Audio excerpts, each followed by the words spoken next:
Di dalam kita menghadapi ujian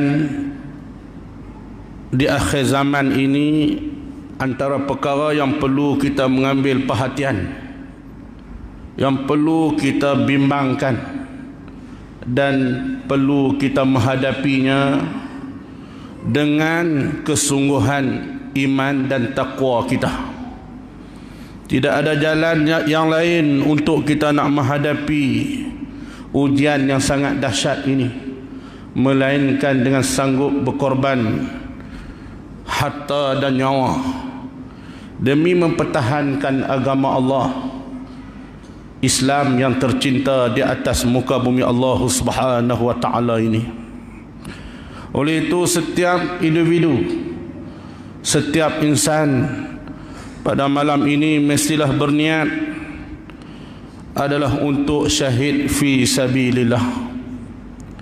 Tidak ada seorang pun yang boleh membiarkan dirinya hidup sambil lewah, hidup hanya berseronok ataupun sekadar menghabiskan usia dan sekadar melepaskan batuk di tangga. Sebagai orang Islam, mesti ada niat untuk mati syahid fi sabilillah. Jika sekiranya kita tidak syahid di dalam peperangan, di dalam perjuangan, kita mati atas katil, kita mati kemalangan, aksiden dan sebagainya, kita dicatat, diberi pahala seperti mana orang yang mati syahid, kerana kita sudah pun berniat untuk syahid fi sabilillah. Semua orang mengidam-idamkan, semua orang nak untuk kita dipilih oleh Allah mati syahid fi sabilillah, kerana disediakan bagi kita dalam syurga 72 orang bidadari bagi orang yang sanggup mengorbankan dirinya demi mempertahankan agama Allah, Islam yang tercinta. Tuan-tuan muslimin, muslimat yang dirahmati Allah Subhanahu wa taala, akhir-akhir ini kita menghadapi suatu ancaman sensitiviti agama yang sangat dahsyat oleh kerana kebiadaban dan kekurangan ajar golongan-golongan tertentu yang menggunakan peluang keemasan ataupun peluang kuasa yang dapat ditawan oleh golongan-golongan tersebut. Inilah masa yang sesuai untuk mereka mengancam kedudukan Islam dengan sengaja menimbulkan kemarahan demi kemarahan, dengan sengaja menimbulkan kebencian sesama agama, dengan sengaja menimbulkan perbalahan, perselisihan yang sangat dahsyat,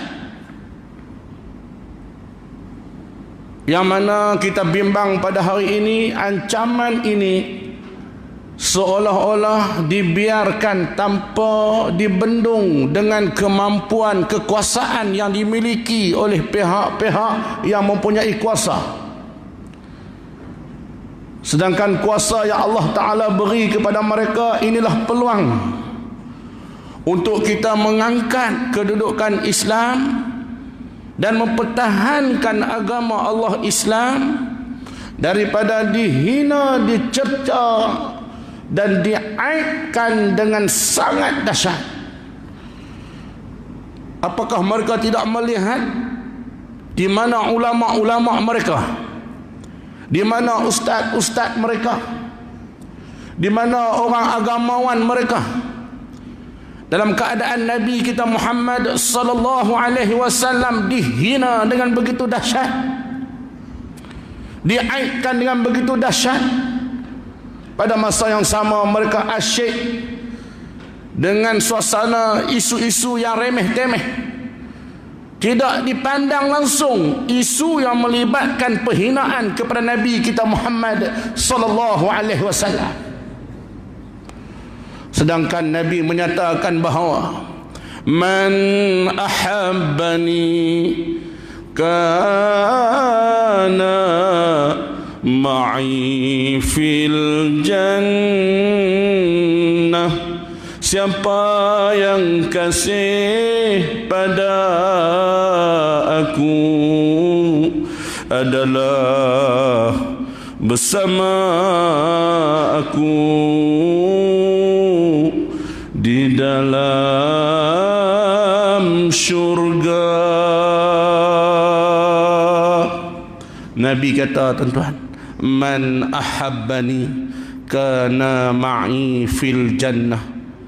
Siapa yang kasih kepada aku adalah bersama dengan aku di dalam syurga.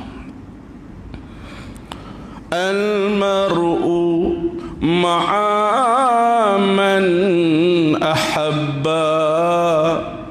Orang yang kita kasih kepada seseorang di dunia ni akan bersama dengan dia di hari akhirat. Maknanya, tuan-tuan, kita ni semua kasih kepada baginda Nabi sallallahu alaihi wasallam.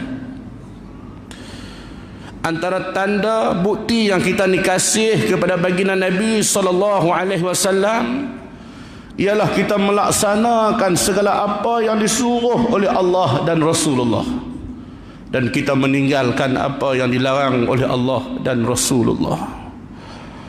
Sebab itu Ibnu Abbas radhiyallahu anhu telah menyatakan bahawa ada 3 perkara yang apabila dipisahkan maka tidak diterima di sisi Allah Subhanahu wa taala.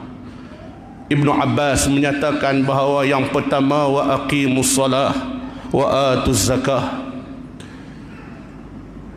dan dirikanlah solat dan hendaklah kamu mengeluarkan zakat. Maknanya, mendirikan solat dan mengeluarkan zakat tidak dapat dipisahkan di antara dua ini. Kalau seseorang itu orang yang solat, mesti dia kena keluar zakat apabila cukup nisab dan haul. Apabila seseorang itu orang yang solat, dia tak boleh ada kedekut dalam dirinya untuk mengeluarkan zakat. Tuan-tuan, kalau dia orang yang mengeluarkan zakat, dia juga tak boleh meninggalkan solat. Kalau dia orang yang mengeluarkan zakat, dia tak boleh meninggalkan solat. Kalau dia orang yang solat, dia tak boleh meninggalkan zakat. Dua-dua ni seiring seirama, sehati sejiwa. Dua perkara ini tidak dapat dipisahkan. Siapa yang memisahkan dua perkara ini, kata Ibnu Abbas, solatnya tidak diterima dan zakatnya juga tidak diterima kalau di antara dua perkara ini ditinggalkan.